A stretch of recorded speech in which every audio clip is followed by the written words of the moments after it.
This is Heliox, where evidence meets empathy. Independent, moderated, timely, deep, gentle, clinical, global, and community conversations about things that matter. Breathe easy. We go deep and lightly surface the big ideas.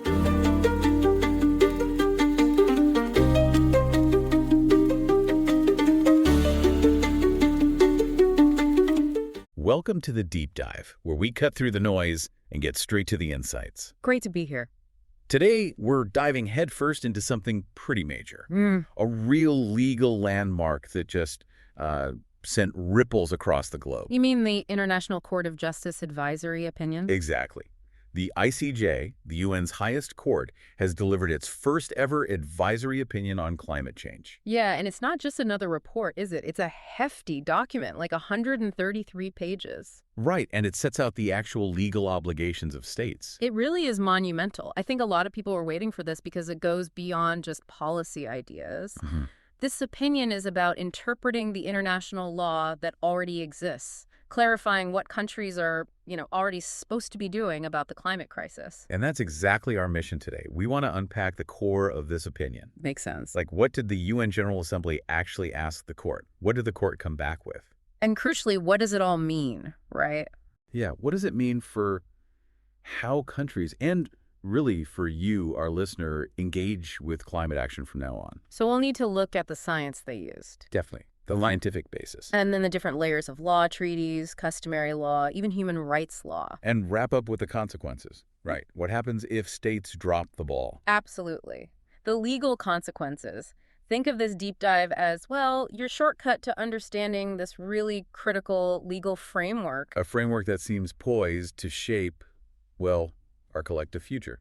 Really could. So, the science has been clear for a while. The warnings are loud. Increasingly so. So the world basically asked, okay, legally, what are countries already bound to do? And that question didn't just pop up randomly, did it?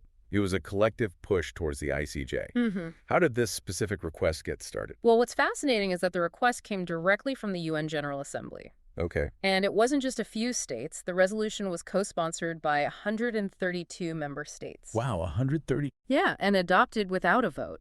That level of consensus really showed the global demand for this legal clarity. So near unanimous support. Pretty much. It was a broad collective call saying, court, we need guidance here. And the General Assembly framed it with two core questions, didn't they? Can you walk us through those? Sure. The first one was really about mapping out the existing duties. It asked, what are the obligations of states under international law to protect the climate system from human-caused greenhouse gas emissions for present and future generations? So spelling out the fundamental responsibility. Exactly. What should states be doing, legally speaking? Okay, that covers the should.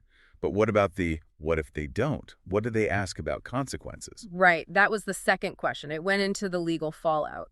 What are the legal consequences for states that cause significant harm by their actions or inactions? Actions or inactions. Important distinction. Very. And it specifically mentioned, particularly for injured states, like small island developing states, and for affected peoples and individuals. Focusing on accountability, especially for the most vulnerable. Precisely. Those already feeling the sharp end of climate change. So the ICJ, the top UN court, gets these big questions. Did they have to take it? Could they have just said no? Well, they unanimously affirmed they had jurisdiction. Yes. They were clear their role is to state the existing law, not to make new law. They're interpreters, not legislators. And given the huge support from member states, They basically said there were no compelling reasons to refuse the request. It was seen as squarely within their judicial job description. And this interpretation, it wasn't just based on dusty law books, was it? Science played a huge role. Oh, absolutely. They explicitly acknowledged the General Assembly calling climate change an unprecedented challenge of civilizational proportions. Strong language. Very. And the court leaned heavily on the IPCC reports, the Intergovernmental Panel on Climate Change. Right, the IPCC. That's seen as the gold standard for climate science. It is. Established way back in '88, it pulls together thousands of scientific papers. The court called it the best available science. So what key scientific points did the court pull out from the IPCC? What did they really emphasize? A few critical things. First, that human activities have unequivocally caused global warming. No ambiguity there. Unequivocally. And the global surface temperature is already 1.1 degrees Celsius above pre-industrial levels. And the greenhouse gas levels. Higher now than any time in at least 800,000 years. 800,000 years. It's hard to even grasp. It really is. And they also looked at historical contributions, which is often a sticking point in negotiations. Right. Who emitted what and when. Yeah, and the court noted these big historical differences. Developed countries, responsible for about 57% of cumulative CO2 from 1850 to 2019. Over half. And developing regions. Around 28%. And the least developed countries, just 0.4%. Wow. That really underscores the whole common but differentiated responsibilities idea, doesn't it? Exactly. Shared problem, but different histories and capacities. And the consequences the court highlighted. The real-world stuff. Really severe impacts. Sea level rise, obviously. Extreme weather, hurricanes, droughts, heat waves. We're seeing more and more of those. Definitely. Biodiversity loss, huge impacts on human health. And they put a number on vulnerability. 3.3 to 3.6 billion people are highly vulnerable. Billions. And that 1.5-degree threshold we keep hearing about, is it just a nice target? Not according to the science the court cited. The IPCC says we're more likely than not to reach 1.5 degrees C before 2040, even with low emissions. So it's almost baked in now. Getting very close. And crucially, the IPCC adds that 1.5 degrees C warming is not considered safe for most nations. So it's less an aspiration, more a critical danger limit. A danger limit we're about to cross. Okay, so given this massive scale, how did the court define the scope of its job here? Was it narrow? Not at all. They took a really broad view. Materially, it covers all state actions or emissions contributing to human-caused emissions. Even private actors within a state? Yes, if the state has jurisdiction, it reflects that climate change is a common concern of mankind. A global problem. And territorially, it's global too. The obligations they outline apply to all states everywhere. It's a universal legal framework. Okay, let's get into the legal meat then. The state obligations. It seems like a multi-layered cake of laws. That's a good way to put it. First layer, the big climate treaties, UNFCCC, Kyoto, Paris. How did the court see them fitting together? Essentially, as mutually supportive, they build on each other, they don't conflict. Okay. The UN Framework Convention, the UNFCCC from '92, that's the foundation.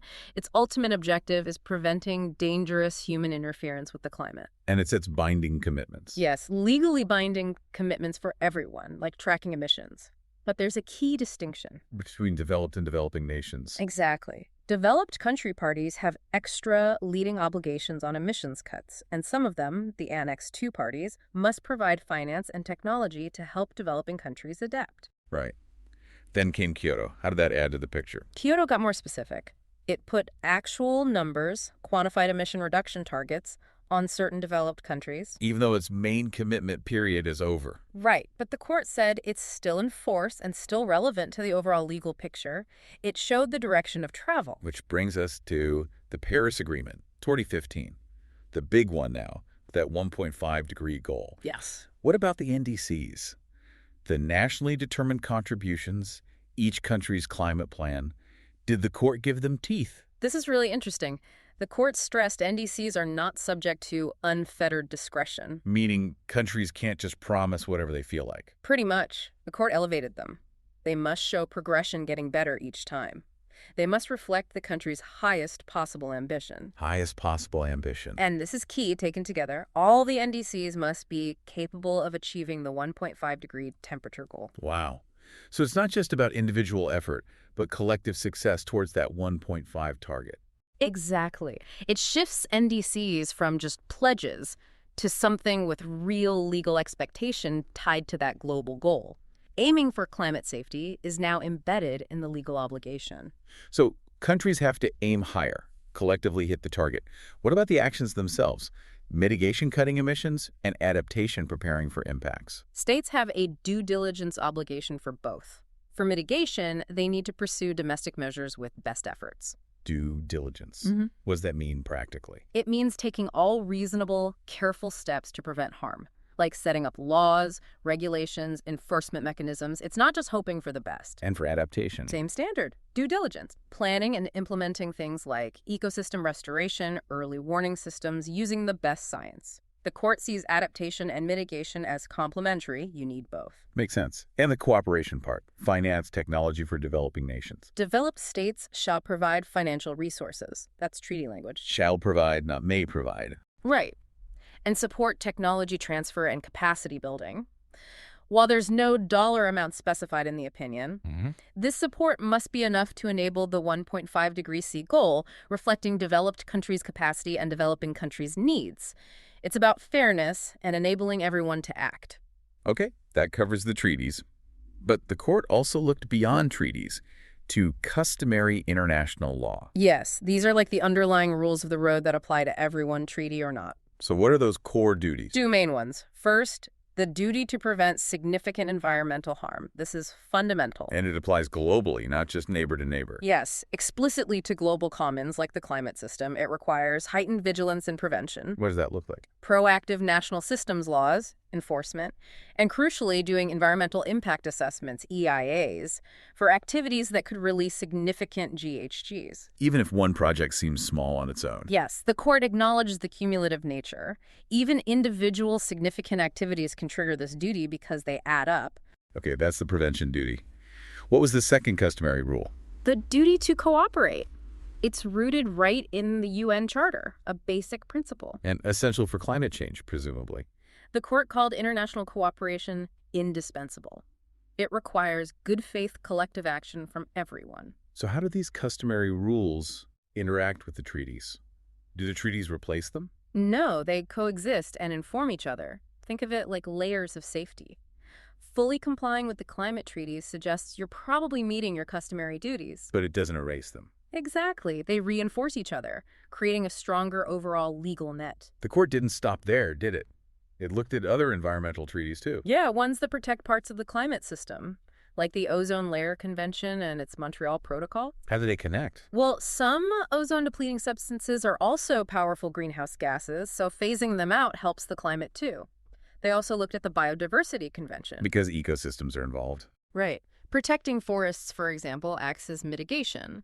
Healthy ecosystems help with adaptation, too. They're part of the climate system. Makes sense. Okay, moving to the oceans.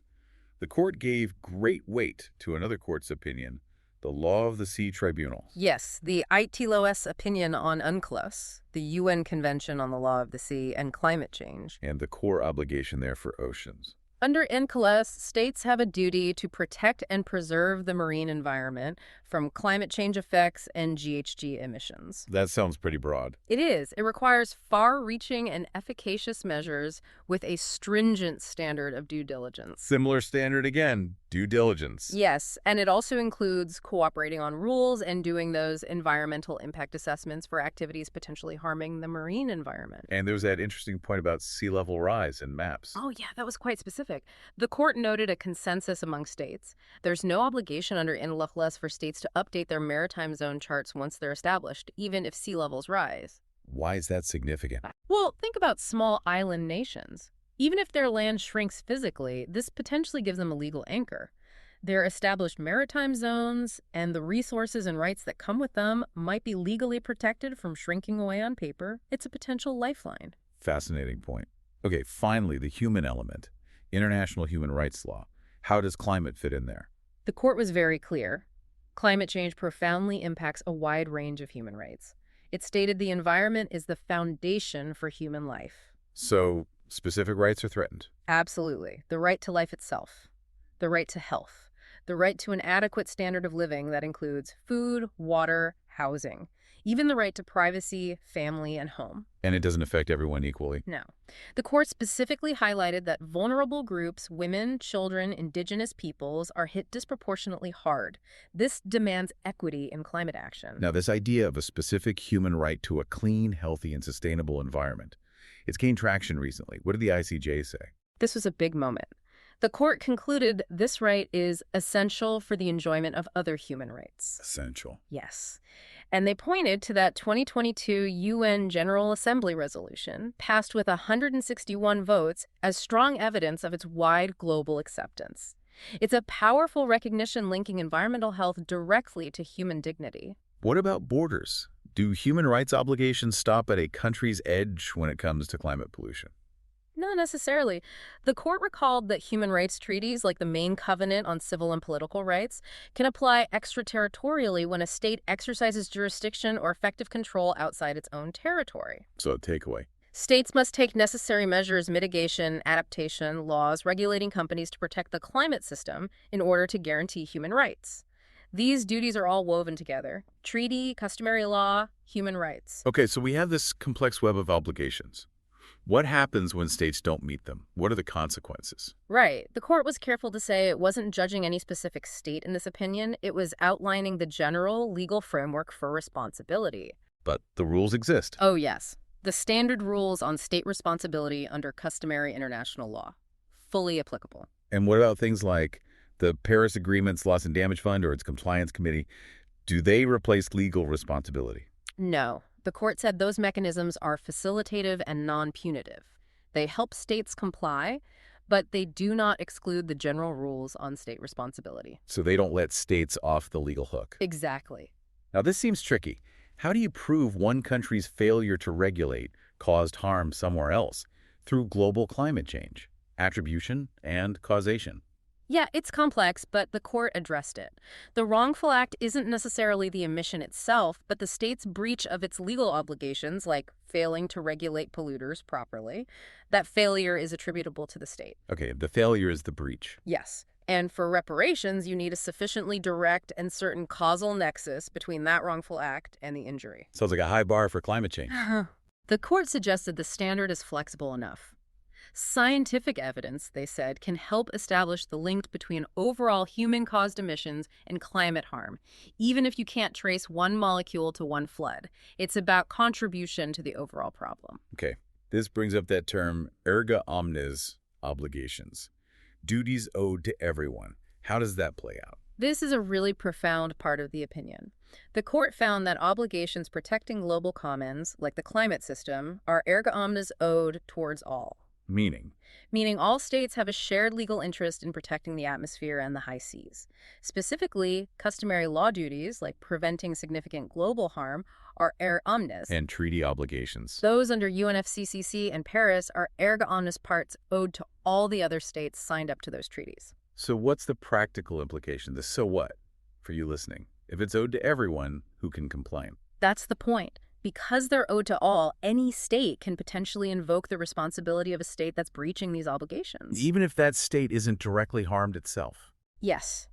Any state can demand that the breaching state stop its wrongful act and guarantee it won't happen again. But what about compensation? Money for damages. There's a distinction. Only injured states, or those specially affected, can claim full reparation, including compensation. Other states, the non-injured ones, can only seek reparation on behalf of the injured party or the collective interest. Interesting distinction. So what's the full menu of legal consequences if a state is found responsible? Several potential outcomes. First, cessation.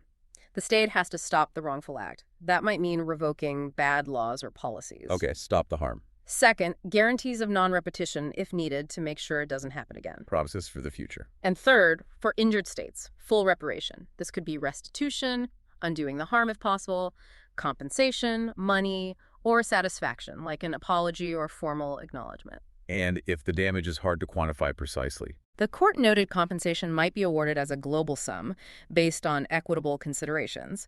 So there's flexibility to ensure accountability even with complex, diffuse harms like climate change. Right. So let's try to wrap this up. What have we really unpacked today? Well, we've seen the ICJ lay out this really powerful, interconnected legal framework. Yeah, pulling together treaties, customary law, law of the sea, human rights law, clarifying these existing obligations. And emphasizing key principles: due diligence, cooperation, the need for progressive climate action, and the absolute centrality of science. It's not a final judgment against any specific country, as you said. No, but it's an essential legal compass. It gives real legal weight to the scientific consensus. Providing states with clearer guidance on their duties, but also potentially new tools for holding each other accountable. Exactly. And I think this deep dive really hammers home that climate change isn't just an environmental issue or just an economic one. Absolutely not. It is, as the court makes clear, fundamentally a matter of international law and human rights. The court has stated the law. It's clarified these obligations owed not just between states, but to all of us, present and future generations. So the big question now is the response, isn't it? How will you, listening to this, think about how states can translate these legal duties into action? Into the urgent, ambitious, equitable action needed. The court's done its part by stating the law. Now, how does the world respond? Thanks for listening today. 4 recurring narratives underlie every episode: boundary dissolution, adaptive complexity, embodied knowledge, and quantum-like uncertainty. These aren't just philosophical musings, but frameworks for understanding our modern world. We hope you continue exploring our other podcasts, responding to the content, and checking out our related articles at helioxpodcast.substack.com.